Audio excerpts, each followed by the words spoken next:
Hello student, welcome to my channel. So student, आज की video में हम आपके फिजिकल जियोग्राफी यानी भौतिक भूगोल बीए फर्स्ट सेमेस्टर का यूनिट 1 पढ़ने वाले हैं।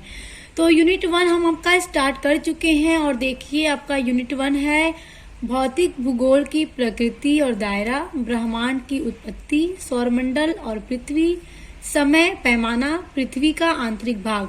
तो ये आपकी यूनिट 1 है फिजिकल जियोग्राफी की। तो इसको हम स्टार्ट कर चुके हैं और इसका जो एक ये टॉपिक है भौतिक भूगोल की प्रकृति, दायरा, विषय क्षेत्र, इसका अर्थ, ये सब हमने पूरा पढ़ लिया है इसके पहले वाली वीडियो में। इसलिए अगर आपने नहीं पढ़ा है तो चैनल की प्लेलिस्ट को चेक करके पढ़ सकते हैं। तो आज हमारा यूनिट 1 का दूसरा दिन है, दूसरा वीडियो है और आज की वीडियो में हम पढ़ने वाले हैं ब्रह्मांड की उत्पत्ति, सौरमंडल और पृथ्वी कि ब्रह्मांड की उत्पत्ति कैसे हुई, कैसे सौरमंडल बना और कैसे हमारी पृथ्वी बनी। तो चलिए स्टार्ट करते हैं। तो देखिए स्टूडेंट, ब्रह्मांड की उत्पत्ति को लेके बहुत सारे सिद्धांत दिए गए हैं। तो अलग अलग पर्सन ने अपने अपने सिद्धांत दिए हैं। तो देखिए एक जेम्स जीन्स नाम के एक पर्सन थे जिन्होंने ब्रह्मांड की उत्पत्ति को लेके, सौरमंडल और पृथ्वी की उत्पत्ति को लेके एक सिद्धांत दिया था, ज्वारीय परिकल्पना। उन्होंने एक कल्पना दी थी, यानी कि ज्वारीय परिकल्पना की उनकी ये जो कल्पना थी उसमें देखिए उन्होंने क्या कहा था। और ये जो परिकल्पना थी, ज्वारीय परिकल्पना, जेम्स जीन्स के द्वारा दी गई थी 1919 में। तो उनका कहना था कि ये जो हमारा सन है, हमारा सूरज है, तो इसके सामने से एक साथी तारा था, उसके सामने जो मतलब बढ़ता चला आ रहा था सूरज की तरफ और सूरज उसकी तरफ जा रहा था। तो देखिए जिस तरह से पृथ्वी में गुरुत्वाकर्षण शक्ति होती है, चंद्रमा में होती है, उसी तरह सूरज में भी होती है। और ये जो साथी तारा था सूर्य का, उसमें भी गुरुत्वाकर्षण शक्ति थी। ये किसका कहना था? जेम्स जीन्स का कहना था अपने ज्वारीय परिकल्पना में। उनका कहना था कि दोनों एक दूसरे को अपनी अपनी आकर्षक शक्तियों के कारण एक दूसरे को अपनी तरफ खींच रहे थे। और ये जो साथी तारा था वो सूरज से भी कहीं ज्यादा बड़ा था।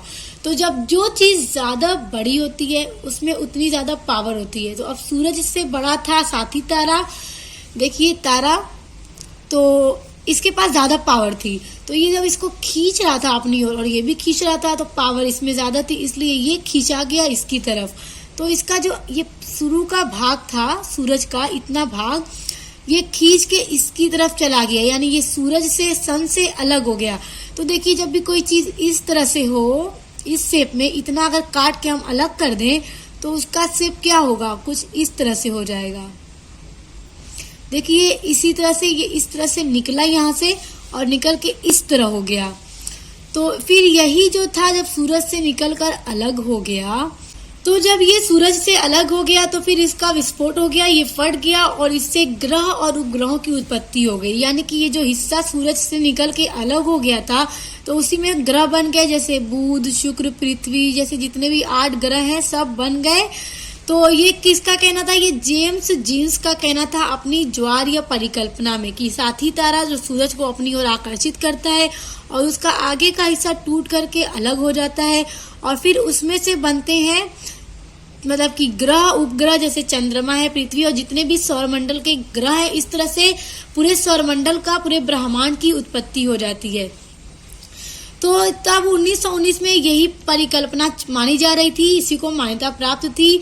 लेकिन फिर इसका संशोधन किया गया और देखिए जेफरीज के द्वारा परिकल्पना का संशोधन 1929 में किया गया। यानी ये जो ज्वारीय परिकल्पना थी, कौन सी कल्पना कि जिसमें से ये इतना पार्ट टूट करके अलग हो गया था और पूरे उपग्रह बन गए थे।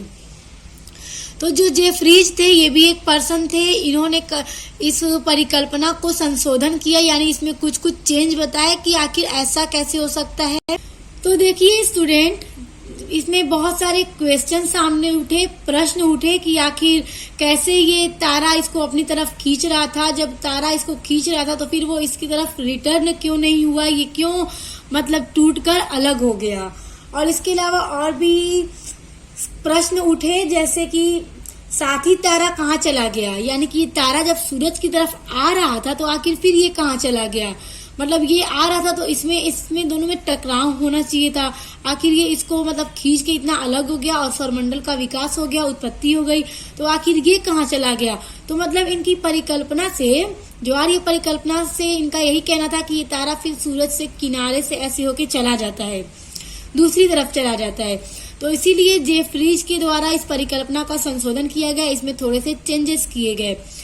लेकिन स्टूडेंट देखिए, आज के टाइम में, आज का जो टाइम पीरियड चल रहा है, उसमें एक बिग बैंग की थ्योरी को मान्यता प्राप्त है। यानी कि ये जो पहले की मतलब परिकल्पनाएं थी, जैसे ज्वारीय परिकल्पना, इसके अलावा और भी जो भी कल्पनाएं थी, इस बात को लेकर कि इसी तरह से मतलब ब्रह्मांड की उत्पत्ति हुई थी, पृथ्वी बनी थी, सौरमंडल बने थे, ग्रह उपग्रह बने थे। तो इन सब को पहले जैसे 1919 में और उसके बाद तक चलता आ रहा था। लेकिन फिर जाकर एक और थ्योरी आई, बिग बैंग की थ्योरी, जो आज भी चल रही है। तो चलिए उस थ्योरी को देखते हैं कि उस थ्योरी में किस तरह से ब्रह्मांड की उत्पत्ति हुई थी। तो इस स्टूडेंट, ब्रह्मांड की उत्पत्ति की अब बात करें तो जो बिग बैंग की थ्योरी है, इसी थ्योरी को मान्यता प्राप्त है और इसी थ्योरी के अनुसार माना जाता है कि ब्रह्मांड की उत्पत्ति हुई। और ये बिग बैंग की थ्योरी को महाविस्फोट सिद्धांत भी कहते हैं। तो देखिए, यह थ्योरी जॉर्ज लेमेट्रे ने दी थी। यानी ये जो बिग बैंग की थ्योरी है उसको जॉर्ज लेमेट्रे ने दी थी। और इस सिद्धांत को, यानी ये जो बिग बैंग का महाविस्फोट सिद्धांत है, इस सिद्धांत को थ्योरी के रूप में इस्टेब्लिश करने का क्रेडिट यानी श्रेय रॉबर्ट वेगानेर को जाता है। तो मतलब इस थ्योरी को, बिग बैंग की थ्योरी को जॉर्ज लेमेट्रे ने दिया था, लेकिन इस थ्योरी को एक मतलब थ्योरी के रूप में प्रस्तुत करने वाले रॉबर्ट वेगानेर थे और इसका श्रेय इन्हीं को जाता है। और ये 1967 में किया गया था। देखिए, आज से लगभग 15 अरब वर्ष पहले पूरा ब्रह्मांड एक गर्म और सघन छोटे गोले के रूप में था। तो अब हम बिग बैंग की थ्योरी पढ़ रहे हैं। तो बिग बैंग की थ्योरी में जो जॉर्ज लेमेट्रे थे उन्होंने दी थी, तो उनका मानना था कि आज से लगभग 15 अरब वर्ष पहले, 15 अरब साल पहले, ये जो हमारा पूरा ब्रह्मांड है, यूनिवर्स है, एक गर्म और सघन गोले के रूप में था। यानी एकदम गर्म आग की तरह एक गोला था। अधिक गर्मी और सघनता के कारण इसमें अचानक विस्फोट हुआ। यानी कि बहुत बड़ा एक गोला था आग का, आज से लगभग 15 अरब साल पहले। फिर अचानक से इतनी गर्मी थी जिसके कारण वो विस्फोट हो गया, वो फट जाता है। इस विस्फोट को बिग बैंग कहा जाता है। और जो ये विस्फोट था, जब फट जाता है वो, तो उसी विस्फोट को, उसी के फटने को बिग बैंग का नाम दे दिया गया कि ये फट गया तो ये बिग बैंग हो गया। तो इसी के नाम पे इसका नाम पड़ा था बिग बैंग थ्योरी। विस्फोट के बाद यह ब्रह्मांड तेजी से फैलने लगा। यानी जो आग का पूरा गोला था, जब वो फट जाता है तो वो फैलने लगता है बहुत तेजी से। यानी कि अब ब्रह्मांड की उत्पत्ति होने लगती है। देखिए, जब वो गर्म गोला फटा तो अब फटने के बाद उसमें से ब्रह्मांड की उत्पत्ति बहुत तेजी से होने लगती है। यह फैलाव आज भी जारी है। यानी फटने के बाद से जब ये फैलाव हुआ था, आज भी जारी है। यानी आज भी उसमें से कोई ना कोई छोटे छोटे पिंड वगैरह, उपग्रह वगैरह आज भी मतलब बढ़ते जा रहे हैं। बिग बैंग की घटना के कुछ करोड़ वर्ष बाद तारों और आकाश गंगाओं का निर्माण होने लगा। तो देखिए स्टूडेंट, अभी जो हम बिग बैंग की थ्योरी पढ़ रहे हैं, तो मानिए कि हमारा अभी ब्रह्मांड बना ही नहीं था।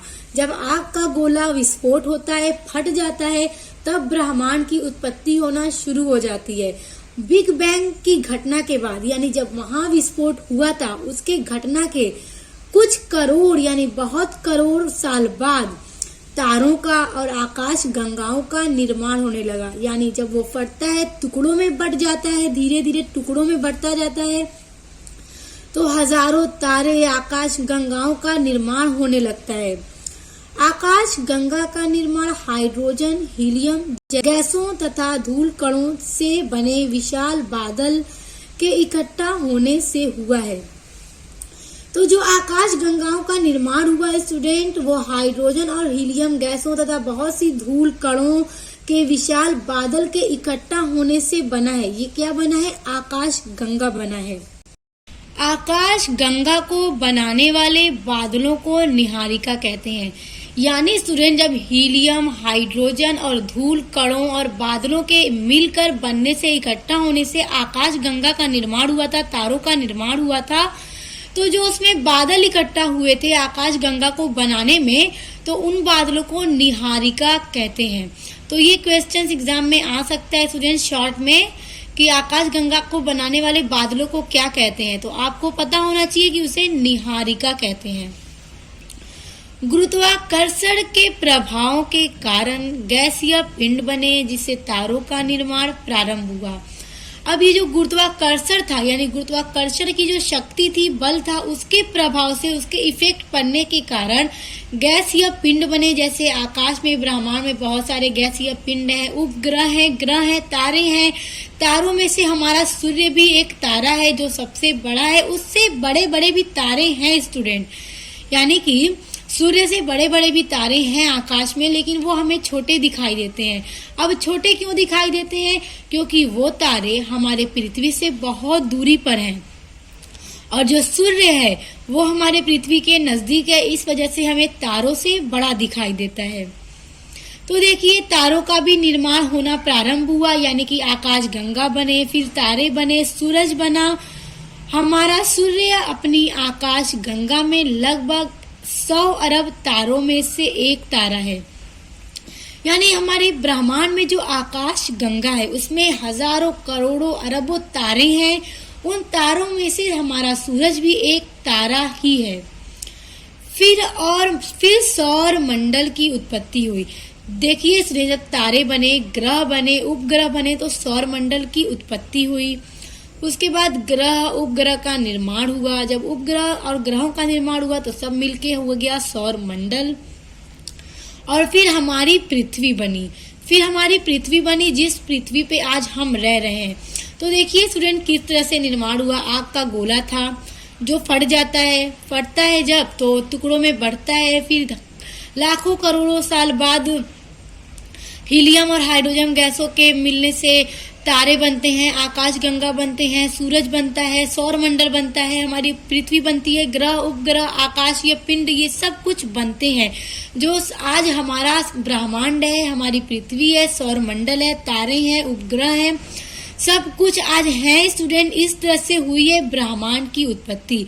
तो स्टूडेंट ध्यान दीजिए, ये जो अभी हम पढ़ रहे हैं, ये हम बिग बैंग की थ्योरी पढ़ रहे हैं। यानी कि बिग बैंग की थ्योरी में ही इस तरह से ब्रह्मांड की उत्पत्ति हुई है। और इससे पहले और भी सिद्धांत थे, जैसे अभी हमने पढ़ा ज्वारीय परिकल्पना का सिद्धांत। तो वो सिद्धांत जब दिया गया था स्टूडेंट, तब उसको मान्यता प्राप्त थी। ज्वारीय परिकल्पना के सिद्धांत को तब मान्यता प्राप्त थी, तब उसके अकॉर्डिंग माना जाता था कि हाँ, पृथ्वी यानी सौरमंडल और ब्रह्मांड की उत्पत्ति इसी तरह से हुई है। लेकिन उसके बाद धीरे धीरे और भी बदलाव होता गया, नए नए सिद्धांत आते गए। उसके बाद आया सिद्धांत बिग बैंग का सिद्धांत, बिग बैंग की थ्योरी, जिस थ्योरी को आज मान्यता प्राप्त है। और उसी थ्योरी के अकॉर्डिंग हम मानते हैं कि इसी तरह से ब्रह्मांड की उत्पत्ति हुई है। इसके बाद अभी तक स्टूडेंट कोई थ्योरी नहीं आई है, अभी यही थ्योरी चल रही है। आगे देखा जाएगा, थ्योरी आएगी तो उसको भी पढ़ेंगे।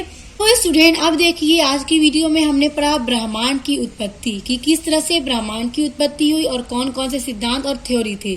सौर मंडल और पृथ्वी ये अलग टॉपिक है स्टूडेंट, जिसको देखिए जब हमने ब्रह्मांड की उत्पत्ति पढ़ा तो ब्रह्मांड में ही सौर मंडल और पृथ्वी आते हैं, और इसकी भी उत्पत्ति किस तरह से हमने पढ़ लिया। तो ये दोनों टॉपिक्स तो आपके क्लियर हो गए आज की ही वीडियो में। तो नेक्स्ट वीडियो हमारा होगा समय पैमाना। उसके बाद आपका एक और टॉपिक है पृथ्वी का आंतरिक भाग। इन दोनों को हम अलग अलग वीडियो में डिस्कस करेंगे, यानी अभी और 2 वीडियो आपका यूनिट 1 पर बनेगा। और स्टूडेंट देखिए, अपने बीए से रिलेटेड जितने भी सब्जेक्ट्स हैं ये आपको मेरे चैनल पर मिल जाएंगे। और स्टूडेंट देखिए, अगर कोई ऐसा सब्जेक्ट हो जो आपको न मिले मेरे चैनल पर, तो आप मुझे कमेंट करके बता सकते हैं। वैसे तो मैं पूरी कोशिश करती हूँ कि आपके बीए के सभी सब्जेक्ट की वीडियो आपको प्रोवाइड करूँ, ताकि आपको पढ़ने में बहुत ही ज्यादा ईजी हो जाए। और मिलते हैं नेक्स्ट वीडियो के साथ।